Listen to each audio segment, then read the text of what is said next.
It is only Tuesday, but this next story may be our favorite one this week about the audience at a stand up comedy show coming together to save a man's life when he went into cardiac arrest. Take a look. Hey, everything okay?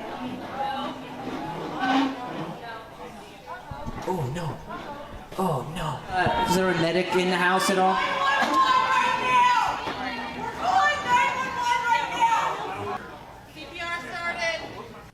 That was incredible, dude. You guys all really just came together in a really cool way, dude. You saved that guy's life, man. Yeah. That's comedian Drew Lynch.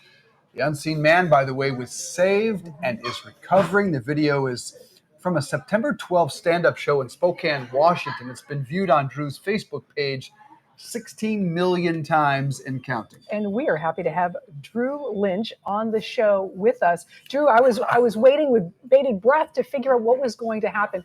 Tell us from your POV, when you were on stage, what did you see and what happened right before the video started? Sure. Well, first of all, good morning, and it's kind of a really cool thing that this guy's story gets to be told. His name's Dick Wendy, and just before he had collapsed during the show, I had noticed that from one side of the showroom, a lady had stood up to make a beeline to him on the other side of the showroom, and by that time, people were kind of aiding him to fall towards the ground so they could basically start CPR on him, and just kind of almost like being in an operating room. It was like everyone was just quietly communicating, and it was deliberate communication, and everybody kind of systematically started to fall into their roles, moving certain furniture aside. One person announced that they would do CPR. Another person said that they would be their second. People had called 911. People had cleared a path for the paramedics for when they arrived. And then they actually ended up, he was dead for over 5 minutes. And then they had revived him before the paramedics even got there. The obvious irony staring us all in the face is comedy right now is dividing our country in half. What made you so emotional there on the stage? I think it's that exact reason, is that it was this weird feeling of like, it just felt like it was almost nostalgic. It was like help your neighbor type thing. Like no one cared about how anybody aligned, like socially or politically or whatever adversity anyone is going through was just kind of put to the side to come together for one common goal. So I was so emotional because yes, I got to witness a miracle, but I just got to witness a group of people who understood what was necessary at that time. And when I got to go visit Mr. Wendy in the hospital the next day, because we wanted to go, we wanted to finish the show and go see him. Yeah, there he is.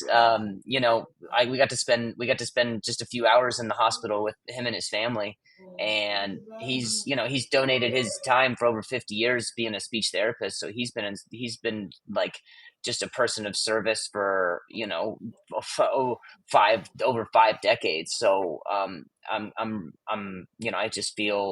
I just feel very connected to somebody who's just who deserves to be here. Drew, not to make a joke and not to make light, but this is what you do. You look like you were crushing him. You really leaned in on him. Was he like, hey, give me some space, kid? Yeah, he was like, listen, why'd you bring me back? I can't believe this was supposed to be it. No, we were all very gentle with him. It was gingerly. We were handling him. And so this was just over a week ago that this happened. And since then, I've been texting his family almost annoyingly. So I was like, I told him when I left the hospital, I was like, I'm going to be annoying for the next little while just to make sure that he's okay and make sure he's in the facilities that he needs.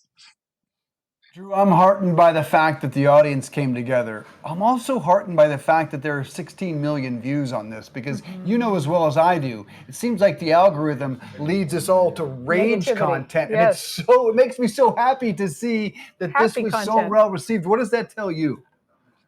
Well, I think it just shows that people, need to see people coming together in that way. It's just like this reminder that underneath everything, we're human, and it's a reminder that life is fragile. And it's not about me, and it's not about it's not about the views. I'm glad that people are seeing it, because it's a good reminder to get acquainted or reacquainted with CPR. So the fact that it's getting shared around and his story is being told, and the fact that he almost lost his life is what's saving lives, is tremendous. Yeah, I was just going to say, if you want to learn CPR, the American Red Cross, the American Heart Association, and the HSI all help you learn those valuable skills. I'd be remiss if I didn't, though, ask a stand-up comedian for their take on what's going on with Jimmy Kimmel and what you expect him to say tonight. Mm. Oh, I was not prepared for that question. I had no idea. No way, dude. I'm not touching that. Nope. I'll talk on this story for as long as I wish I could go into. Is it happening? Help! CPR. Someone Help! call 911. Do I just lay here for a bit? Allison Cameron always tells me I always ask that one question, but that's what I Yeah, do here. can someone You in the have diner no come help this opinion? poor Yes, man out of the Drew. building, please? Get him less coffee. Brother, there is no Drew's way you not have touching no the opinion on controversy. this. Will he apologize? Will he Will say he sorry? apologize? No, Nope. not I'm going to end up on other news outlets that will not be as credible if I say things. right down the middle. We understand, Drew. We understand, and we Yeah. appreciate this story. My favorite story of the day for sure. And I tried, dude. And really, everyday Americans are awesome. In a tragedy, in a situation, in a crisis, they pull together, and it's so heartening to see. Yeah, look, and more coverage of stories like this and less about the rage, better country. I wish you took the bait, Drew, but nonetheless, We understand. very much appreciate you coming on the program. Thank you, my friend.